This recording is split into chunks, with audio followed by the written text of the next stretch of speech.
नमस्कार जय जगन्नाथ आज मुख्य खबर 7 जनवरी 2025 बर्तमान देखिए 10टी गुरुत्वपूर्ण ताजा खबर। नंबर 1 आसंता 4 दिन पर्यंत राज्य हालुका शीत आसंता 4 दिन पर्यंत राज्य हालुका शीत उपांत उपकूल सबुठी रहिब सुखिला पाग आभ्यंतरण ओडिशा रे 10 डिग्री ऊपर रहिब तापमात्रा उपकूल 15 डिग्री अधिक तापमान रहिब बोली पूर्वानुमान करिछि आंचलिक पाणीपाग केन्द्र। बर्तमान उपकूल ओडिशा रे सब्जेक्टर 2 डिग्री 3 डिग्री तापमात्रा अधिक रहिथा बेले आभ्यंतरण ओडिशा रे गोटिए दुटी स्थान रे सब्जेक्टर 1 ରୁ 2 डिग्री तापमात्रा कम रहिछि। एभଳି पाग आसंता 4 दिन पर्यंत जारी रहिब।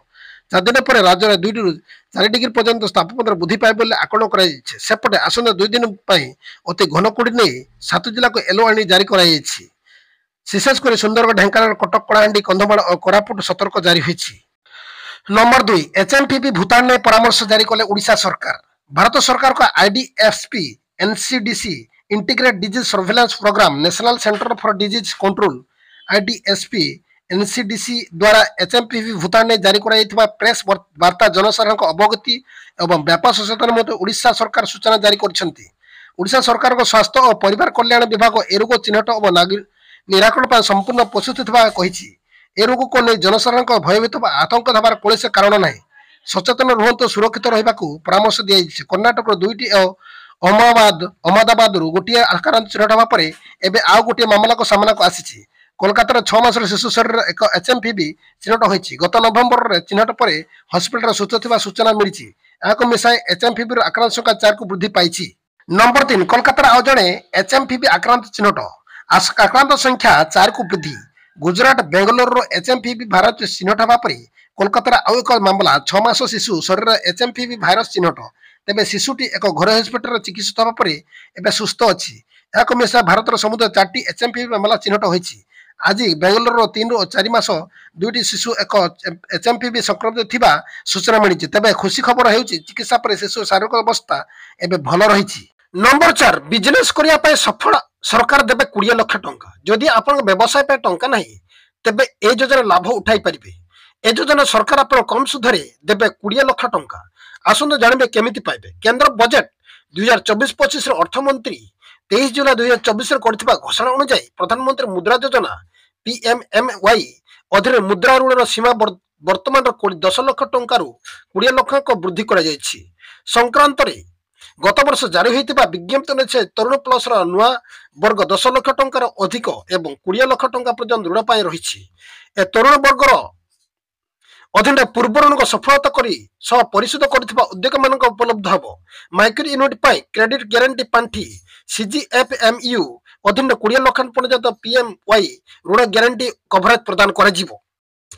नंबर 5 पुणी बढ़िला आलू दर एकाथर 10 टंका वृद्धि। बाजार रे पुणी बढ़िछि आलू दर। मझिरे पश्चिमबंग मुख्यमंत्री ममता बानर्जी आलू अटकाई देथिबारु आलू दर 50 टंका जाय बढ़िथिला। हेले गतकाली ठारू हठात अति दरकारी परिबा आलू किलो पिछा 10 टंका उच्चा होईछि। तेणु खचरा बजार रे केउठी 40 तो केउठी 45 बिक्री हेलाणी आलू। नंबर 6 पूर्ण हबो ट्रैफिक पुलिस 500 पदवी। राज्य में आउ 2000 अधिक नुआ ट्रैफिक पुलिस पदवी सृष्टि हेबो। एथुर 500 पदवी चलित वर्ष मध्ये पूर्ण करा जिवो। मुख्यमंत्री मोहन चरण माझी आज ए सूचना दैछन्ती। राज्यर सड़क दुर्घटना जनित मृत्यु संख्या को ह्रास करबा और सड़क सुरक्षा क्षेत्र को अधिक सुदृढ़ करबा राज्य सरकार एबडी पदक्षेप नैछन्ती। मुख्यमंत्री श्री माझी जातीय सड़क सुरक्षा साहसर राष्ट्रीय स्तर उद्यापन कार्यक्रम जगदे सड़क सुरक्षा जन अभियान परिणत करबा निमंते आह्वान करिसेंती।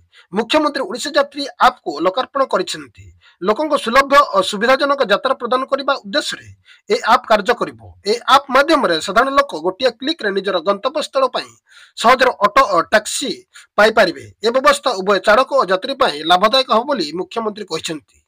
नंबर 7 आप अविवाहित दंपति जाई परिबेनी ओयो। एणिक अविवाहित दंपति को ओयो होटेल मना। ओयो रूम र निजर चेक इन नियम रे परिवर्तन करिथबा नै सूचना मिलिछि। ओयर नूतन चेक इन पॉलिसी अनुसार वर्तमान ठारो अविवाहित दंपति को चेक इन करबा को अनुमति दिया जिवो नाही। ओयो तार सहयोगी होटेल गुडी को पई एक नूतन चेक इन पॉलिसी आरंभ करिछि। नूतन नीति अनुसार वर्तमान अविवाहित दंपति को ओयो होटेल रूम रे चेक इन करबा को अनुमति दिया जिवो नाही। कंपनी ए नियम वर्तमान मेरठ शहर को आरंभ करिछि।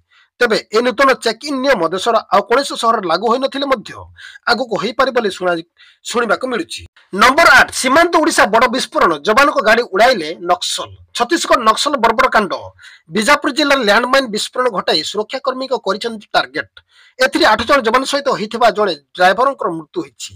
ଆଖିବୁଜା ମାଡ ଜଙ୍ଗଲକୁ ଅପରେସନ ସାରି ଫେରୁଥିବା ନକ୍ସଲମାନେ ଏଭଳି ନରକୀୟ କାଣ୍ଡ ଘଟାଇଛନ୍ତି। ବିସ୍ଫୋରଣ ଏତେ ଶକ୍ତିଶାଳୀ ଥିଲା ଯେ ଯବାନଙ୍କ ଗାଡ଼ି ଖଣ୍ଡ ଖଣ୍ଡ ହୋଇ ଉଡ଼ିଯାଇଛି। ନକ୍ସଲ ଖେଳିଲେ ରକ୍ତର ହୋଲି, ପୁଣି ଯବାନଙ୍କୁ କଲେ ଟାର୍ଗେଟ। ଛତିଶଗଡ଼ ବିଜାପୁର ଜିଲ୍ଲା ଲ୍ୟାଣ୍ଡମାଇନ୍ ବିସ୍ଫୋରଣ ଘଟାଇଛନ୍ତି ନକ୍ସଲ, ଯେଉଁଥିରେ 8 ଜଣ ଯବାନ ଶହୀଦ ହୋଇଥିବା ବେଳେ ଡ୍ରାଇଭରଙ୍କର ମୃତ୍ୟୁ ହୋଇଛି। ନମ୍ବର 9 ରାସନ କାର୍ଡ ଇକେୱାଇସି ଅବଧି ବଢାଇଲେ ସରକାର, ଆଉ କେତେ ଦିନ ବାକି ରହିଲା?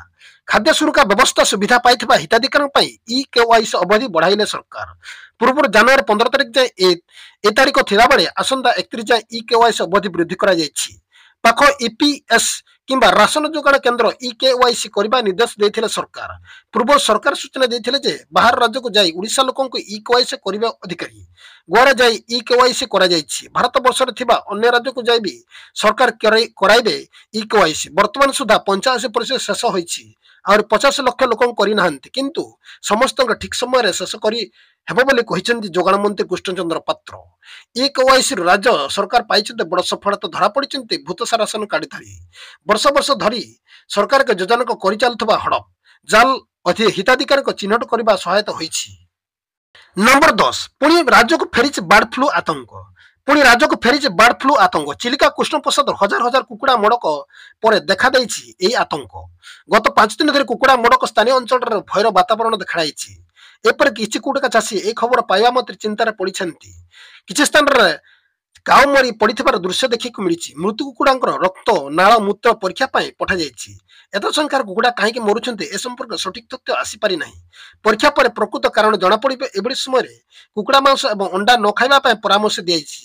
ବାସ୍ ଆଜି ପାଇଁ ଖବରକୁ ଏଠି ରଖିବା, ପୁଣି ନେଇ ଆସିବି ନେକ୍ସଟ ଅପଡେଟ୍। ସେ ପର୍ଯ୍ୟନ୍ତ ବିଦାୟ ନେଉଛି। ନମସ୍କାର, ଜୟ ଜଗନ୍ନାଥ।